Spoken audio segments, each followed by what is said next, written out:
Hi, everybody in Florida. Hi there, I'm Leslie with the St. Johns County Public Library System, and today I have the honor of speaking with Cindy Ross. She is a well-acclaimed author as well as the founder of River House, PA. How are you doing today? Good. Thanks for having me, Leslie. One of your recent publications, Walking Toward Peace, Veterans Healing on America's Trails, talks about how veterans are able to alleviate some of the symptoms of PTSD by getting outdoors, hiking. Can you tell us how you first came to work with veterans? A group of hiking veterans came through on the Appalachian Trail. We live right by the Appalachian Trail, just a couple miles, and my husband and I were, when we first got married, we were under the volunteers in the national parks, and we ran a hostel right on the Appalachian Trail and hosted hikers. So we were real familiar with, and since we're both long distance hikers, we both hike the Appalachian Trail, the Pacific Crest Trail, and the Continental Divide. So we're what's called triple crown hikers. We knew what it meant to have somebody take you home and help you out when you're on a long hike like that. So after we ran the hostel and hiked all these trails, we heard about these hiking veterans coming through. And since I'm also a travel writer, I decided that we would host them and do what's called trail magic and have them home, feed them dinner. And we had a couple friends over and they told stories around the campfire. And we fell in love with all of them. There was 5 of them. And so we kept taking them ahead and then bringing them back on the trail so they didn't have to carry their full packs. It's called slack packing. So we did that for 4 nights. So we got to know them even more. And then I flew up to Maine to climb Mount Katahdin with them where the trail ends. And that's when I decided that maybe there was something I could do to help since we know so much about hiking and we raised our kids in the wilderness. We led them across the Rockies for 3,100 miles. They rode llamas when they were little kids. And I wrote a couple books about it. One was called Scraping Heaven and one about their whole lives is called The World is Our Classroom. So we were real familiar with how much peace and joy you can get from being out in the natural world. My husband and I haven't really experienced life trauma, over and above our parents dying or things like that, which is natural.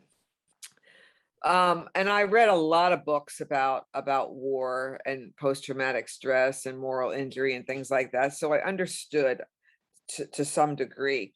But what we did know was about nature and hiking, and we figured that we could lead them out there and nature would do the rest. So we started this nonprofit about 8 years ago and have been working with them ever since. Local guys, mostly.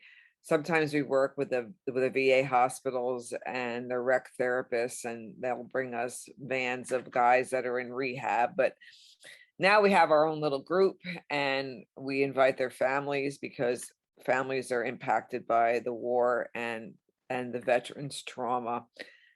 So we've been doing that for 8 years now. And from getting to know these veterans, that's where Walking Towards Peace, my book, came from, because I wanted to tell their stories.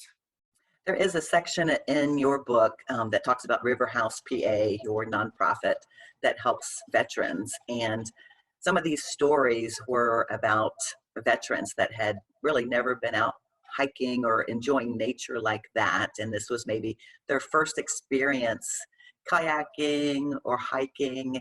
And I think one of the gentlemen had maybe grown up in a larger city, really was not encouraged, or he was discouraged to go outside and take advantage of those kind of activities. Right. I think he was African American because so many of our Black and brown people didn't feel safe out there, especially the African Americans in our country for many decades.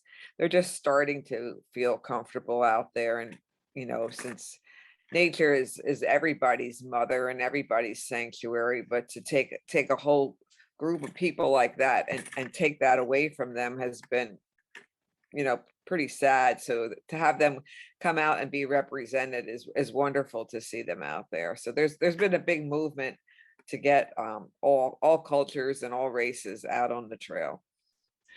So are you pretty much out on the trail daily?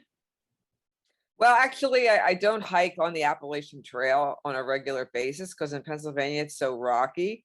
But I do go out for a hike every day or a bike ride just because I'm a writer and I sit at a desk or stand at a desk and I need to be out. I mean, we have a big property. We have 12 acres and we grow most of our own food. So it isn't like we're not outside anyway, but I have to move every day. And so I usually do hike, but I stay away from the AT right here. You did mention your homestead. Another book that you've written is The Log Cabin Years. And certainly with the interest in maybe living off the grid or downsizing and, living within our means, it's a very popular topic. Yeah, lots of people started growing their own food, keeping chickens during COVID, started to remember how it was to live simply and got a lot of joy out of raising their own food. I mean, so much so that it's hard to even buy canning lids anymore. I started growing from seed, and I so am not a green thumb. So that I was actually even able to produce anything, I give myself a pat on the back for that. Yeah, it's pretty rewarding when we sit down to a meal and there's a half a dozen items in the meal that we either raised. I mean, we've been raising our own turkeys, and last year we had 2 pigs that we raised. So to even have our own meat is pretty great. It's like that's our tomatoes, our cabbage, our green beans, our pork, and it just makes you feel good that you can take care of yourself like that and depend on yourself. Plus, it's a lot healthier for you. I mean, we get a lot of enjoyment out of just going out to the garden in the evening, with the fireflies and the setting sun and talk to each other as we weed. So it's fun too. Not in the middle of the day when it's hot, but I know today, or actually the past week here in Florida, we've been having some 70, 72 degrees. Oh, it's been fabulous. It's been a wonderful week. Oh my God, I could take months of this. Yes. Yeah, this is great.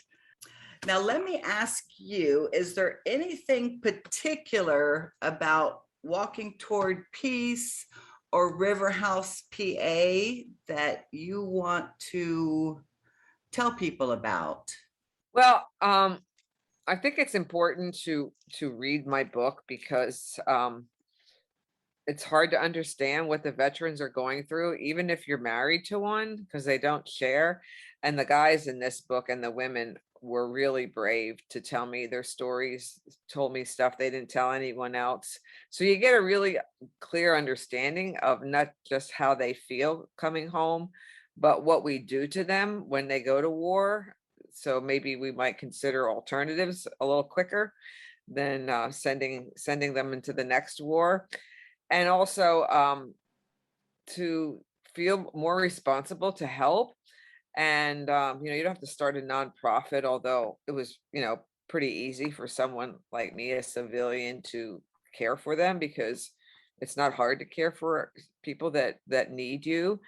But, everyone knows a veteran, whether it's a nephew or your neighbor. An easy thing to do is just to ask them if they want to go for a hike and go for a walk somewhere. It doesn't have to be climbing some big mountain. Just get them in the woods and show them that world. And if you don't know that world yourself, it's a good time for you both to discover it. But there's things that we can all do, but the first thing to do is to try to understand a little bit about what's inside them and how they feel and how they've been impacted by going to war. And they're part of our responsibility to help get them better. And I think there's a lot more we can do. Roberto Clemente said that anytime we have the opportunity to help someone else and we don't do it, we're wasting our time on Earth. And we feel like it feels like a little thing for us. So what we do is we have these hikes. We just go out and hike around where we live, and then have big dinners and campfires back at our log home where we live. And it doesn't feel like that much because, like I said, I go out for a hike every day. But we've been told over the 8 years that we've changed some of their lives and saved their lives, which is pretty amazing because it doesn't feel that big of a thing. And of course, we care about them, which everyone needs that. But like, I think that's easy. It's easy to care about people that need you. So I don't know. That's the easy part. Well, I think you all just giving of yourselves, giving of your time is extremely special. And thank you for, helping these veterans and helping them to get back on their feet.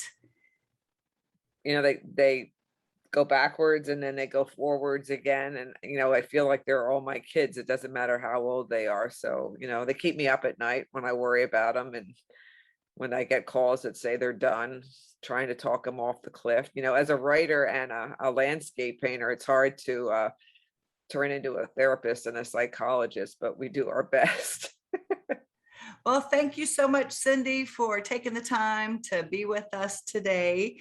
And we look forward to seeing more work that you do. Thank you. Thanks for having me, Leslie.